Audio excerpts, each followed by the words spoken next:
Kaliganj post অফিসের store রুমে বহু পুরনো চিঠি জমেছিল। ধুলো, মাকড়সার জাল আর ভাঙা আলমারি। রাতের দারোয়ান কাশেম একদিন স্টোর রুম পরিষ্কার করতে গিয়ে একটা কাঠের বাক্স পেল। বাক্সের ভেতরে ছিল একটা মাত্র পুরনো ডাকটিকিট, কালচে হয়ে গেছে। টিকিটে একটা মেয়ের মুখ আঁকা, কিন্তু অদ্ভুত ব্যাপার, টিকিটের চোখ দুটো খুব বাস্তব লাগছিল। কাশেম মজা করে টিকিটটা নিজের পকেটে রাখল। সেদিন রাতে বাসায় এসে সে একটা খাম বের করল, খালি কাগজ ঢুকিয়ে টিকিটটা লাগিয়ে দিল। ভাবল পুরনো জিনিস রেখে দেব। হঠাৎ জানালায় বাতাস, ঘড়িতে রাত 1টা। খামটা নিজে নিজে মেঝেতে পড়ে গেল। কাশেম দেখল খামের ভেতরে সাদা কাগজে কালো দাগ উঠছে। ধীরে ধীরে শব্দ গঠিত হলো, লেখা, আমি এখনো পৌঁছইনি। কাশেমের গলা শুকিয়ে গেল।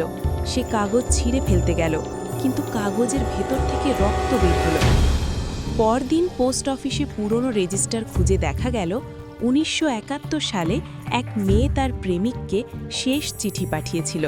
ঠিকানা ছিল কালীগঞ্জ, কিন্তু চিঠিটা কখনো পৌঁছয়নি, কারণ সেই দিনই মেয়েটা খুন হয়েছিল। তার চিঠিতে ছিল, যদি চিঠিটা পৌঁছে যায় আমি মুক্তি পাব। কিন্তু চিঠি পৌঁছয়নি।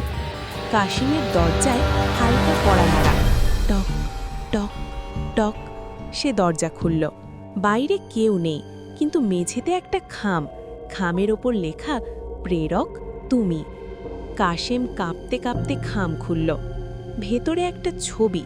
ছবিতে সে নিজেই শুয়ে আছে, চোখ বন্ধ, ঠোঁটে শুকনো রক্ত, আর পাশে দাঁড়িয়ে সেই টিকিটের মেয়েটা।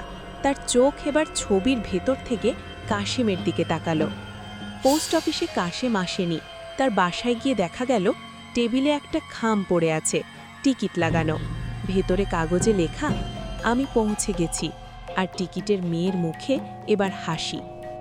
কেউ যদি পুরনো ডাকটিকিটে অজানা কারো ছবি দেখে আর রাত 1টার পর খাম নড়ে ওঠে, তাহলে বুঝবে ওটা কোনো চিঠি না, ওটা কারো শেষ যাত্রার টিকিট। এতক্ষণ ভিডিওটি দেখার জন্য আপনাকে ধন্যবাদ। এরকম আরও সুন্দর গল্প পেতে চ্যানেলটি লাইক, কমেন্ট, সাবস্ক্রাইব করুন। পাশে থাকা বেল আইকনটি বাজিয়ে দিন। ধন্যবাদ।